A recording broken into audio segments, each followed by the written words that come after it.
Hello. आज हम लोग बीएससी का एक टॉपिक कवर करेंगे जिसका नाम है कंप्रेसिबिलिटी फैक्टर। ये रियल गैस का टॉपिक है और आज जानेंगे कि कंप्रेसिबिलिटी फैक्टर होता क्या है। तो पहले ये जान लेते हैं कि कंप्रेसिबिलिटी फैक्टर होता क्या है। कंप्रेसिबिलिटी फैक्टर ये बेसिकली कुछ नहीं है। कंप्रेसिबिलिटी फैक्टर एक्सटेंट बताता है कि रियल गैस कितना आइडियल गैस से डेविएट हो रहा है। ये एक्सटेंट बताता है कि कितना रियल गैस आइडियल गैस से डेविएट हो रहा है, और इस डेविएशन को एक नया फैक्टर के रूप में हम लोग देखते हैं, एक नया फंक्शन के रूप में देखते हैं, जिसको हम लोग कहते हैं कंप्रेसिबिलिटी फैक्टर। तो compressibility factor is nothing but it gives extent that how much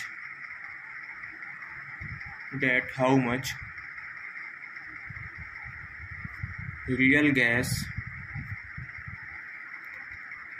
deviates from ideal gas। तो कंप्रेसिबिलिटी फैक्टर का डेफिनेशन क्लियर हो गया होगा। अब कंप्रेसिबिलिटी फैक्टर को हम लोग Z से डिनोट करते हैं, कैपिटल Z। कंप्रेसिबिलिटी फैक्टर को हम लोग कैपिटल Z से डिनोट करते हैं और Z को डिफाइन किया जाता है Z is equal to PV upon RT, where P is pressure, V is volume, R is gas constant and T is temperature. ठीक है, where P is pressure, V is volume, R is gas universal gas constant and T is temperature. और Z is equal to 1. If Z is equal to 1 है, it means that gas is ideal. For ideal gas, the compressibility factor is always unity. What it means? It means that if Z is equal to 1, it means that gas is ideal. अगर Z की value 1 नहीं होती है, Z की value suppose date greater than 1 होती है, या फिर Z की वैल्यू लेस देन 1 होती है, तो ये बताता है वो कितना Z की वैल्यू 1 से कितना ज़्यादा है या फिर Z की वैल्यू 1 से कितना कम है। ये हम लोग को बताता है degree of non ideality of gas. Ideality of gas तो बहुत आसान है। आइडियल गैस के लिए Z की वैल्यू हमेशा 1। अगर Z की वैल्यू 1 से ज़्यादा होती है या फिर Z की वैल्यू 1 से कम होती है, तो ये बताता है कि कितना गैस आइडियल बिहेवियर से डेविएट कर रहा है, कितना गैस आइडियल बिहेवियर से डेविएट। अब आते हैं, बात करते हैं रियल गैस के लिए। For real gas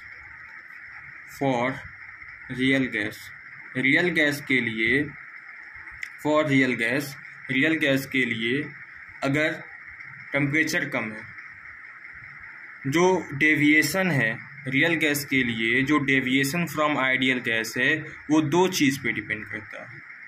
deviation for real gas, deviation from ideal gas depends on, पहला प्रेशर और दूसरा टेम्परेचर। रियल गैस के लिए जो डेविएशन है आइडियल गैस का, वो दो चीज़ पे डिपेंड करता है। अगर रियल गैस का प्रेशर कम है और टेम्परेचर ज़्यादा है, अगर रियल गैस का टेम्परेचर ज़्यादा है, प्रेशर कम है तो इसका मतलब ये हुआ कि डिग्री ऑफ नॉन आइडियलिटी कम है, या फिर deviation from ideal gas is less.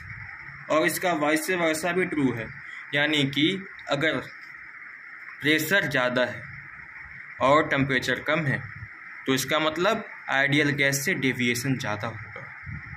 ठीक है, रियल गैस के केस में अगर प्रेशर कम है टेम्परेचर ज़्यादा है, प्रेशर कम है टेम्परेचर ज़्यादा है, तो deviation from ideal gas less होगा, कम होगा। एक ग्राफ है जो कि कंप्रेसिबिलिटी फैक्टर जेड और प्रेशर जो कि एटीएम में है उसके अगेंस्ट है, उसके वर्सेस है, यानी कंप्रेसिबिलिटी फैक्टर और प्रेशर के वर्सेस के बीच का ग्राफ है। तो आइए देखते हैं, इस ग्राफ में गैस है NH3, helium, hydrogen, methane, carbon monoxide. तो कंप्रेसिबिलिटी फैक्टर अगर 1 है और टेम्परेचर 0 से लगभग 10 ATM, यानी कि प्रेशर अगर कम है यानी कि 0 से मैक्सिमम 10 ATM तक है, तो सारे real gas ideal behaviour show करते हैं। क्या मैंने बोला कि अगर प्रेशर कम है यानी कि 0 से 10 ATM के बीच में प्रेशर है तो सारे real gas ideal behaviour show करते हैं, उनका डेविएशन आइडियल बिहेवियर से बहुत कम होता है। तो पहले हम लोग देखें कि जो हाइड्रोजन और हीलियम का ग्राफ है, अगर प्रेशर बढ़ रहा है तो हाइड्रोजन और हीलियम का कंप्रेसिबिलिटी फैक्टर भी बढ़ रहा है, और आइडियल कर्व से, यानी ये जो आइडियल गैस का कर्व है, ये जो स्ट्रेट लाइन है आइडियल गैस का कर्व है, ये कर्व से हमेशा हाइड्रोजन और हीलियम का कर्व ऊपर लाई कर रहा है। अब देखें हम लोग NH3 और CH4 और कार्बन मोनोऑक्साइड के केस में, इसमें तो पहले कंप्रेसिबिलिटी फैक्टर डिक्रीज कर रही है। ठीक है, पहले प्रेशर बढ़ा तो कंप्रेसिबिलिटी फैक्टर डिक्रीज किया, फिर मिनिमम पॉइंट तक आया, मिनिमम कर्व तक आया, उसके बाद प्रेशर बढ़ने पर कंप्रेसिबिलिटी फैक्टर इंक्रीज कर रहा है। सबसे ज़्यादा डिप जो कर्व में आया है वो आया है अमोनिया के NH3 में।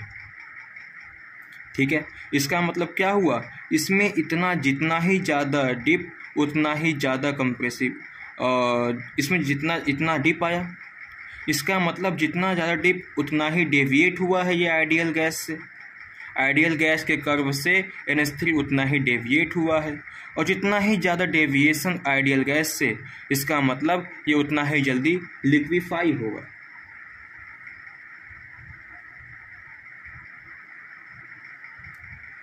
जिसका कर्व जितना ही ज़्यादा डेविएट कर रहा है आइडियल गैस के कर्व से, वो गैस उतना ही ज़्यादा आइडियल बिहेवियर से दूर है।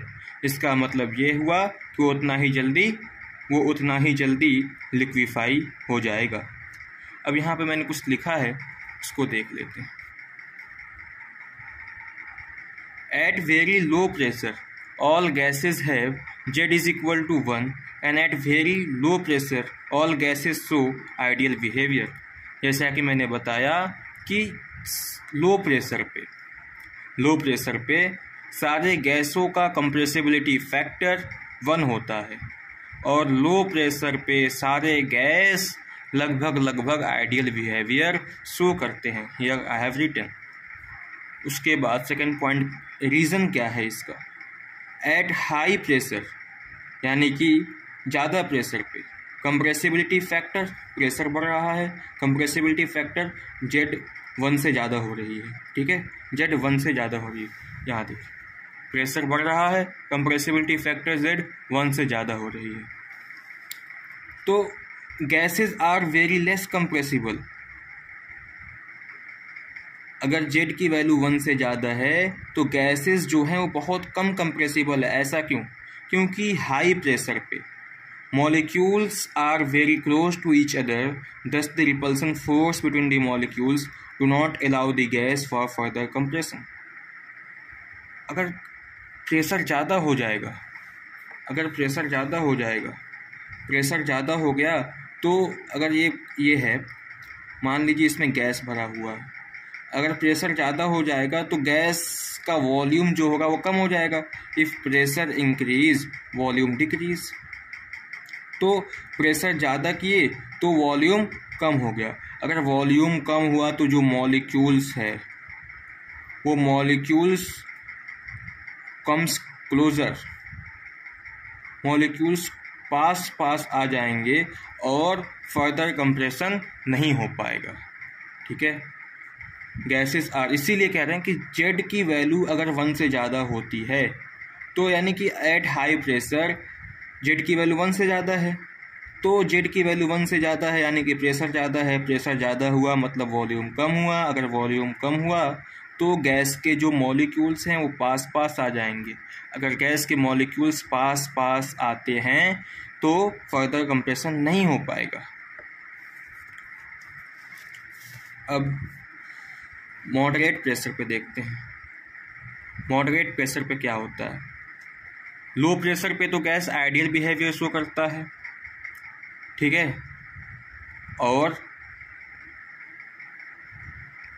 लो प्रेशर पे गैस आइडियल बिहेवियर शो करता है, और हाई प्रेशर पे गैस वेरी लेस कंप्रेसिबल होता है, बहुत कम कंप्रेसिबल होता है। क्यों होता है कि मैंने बताया है, प्रेशर ज़्यादा होगा यानी वॉल्यूम कम होगा, वॉल्यूम कम होगा तो मॉलिक्यूल्स पास आएंगे जो कि फर्दर कंप्रेसिबल नहीं होगा।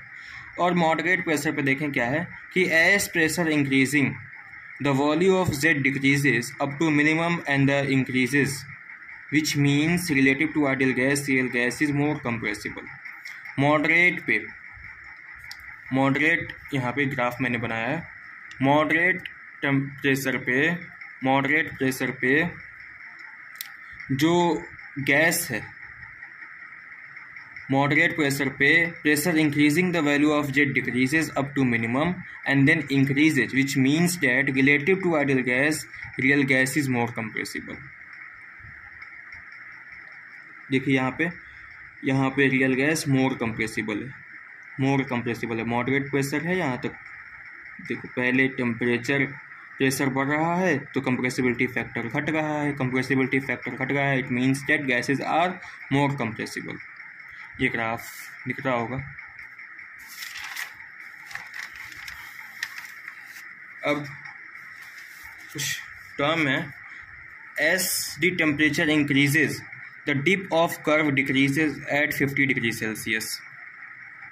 As the temperature increases, the dip of curve decreases at 50 degrees Celsius. The value of Z यानी कि compressibility factor is almost 1 from 0 to 100 atm. Thus the gas show ideal behavior. और ये जो curve है, ये 50 degree Celsius वाला जो curve है ये बॉयल्स टेम्परेचर है। यहाँ लिखा है कि this temperature at which real gases behaves as ideal gas. Boyle's temperature क्या होता है? ये वो टेम्परेचर है जिस टेम्परेचर पे रियल गैस आइडियल गैस की तरह बिहेव करता है। As the temperature is decrease the Z becomes low and the gas is more compressible. यानी कि जितना ज़्यादा कंप्रेसिबिलिटी फैक्टर उतना ही वो गैस कम कंप्रेसिबल होता है। नेक्स्ट क्लास में हम लोग करेंगे explanation for deviation from ideal behavior of real gas.